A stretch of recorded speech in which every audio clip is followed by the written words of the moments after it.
Okay.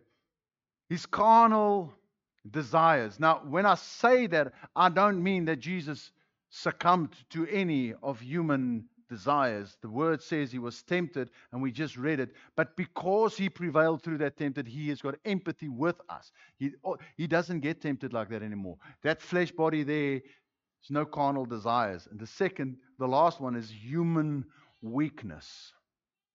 He's got no human weakness. In Acts 7:56, it's the stoning of Stephen, one of the apostles. And they stone him. They're busy.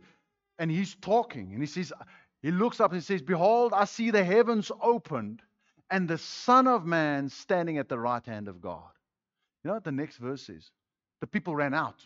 These people that want to stone him, they ran out screaming. They couldn't handle the fact that he saw this.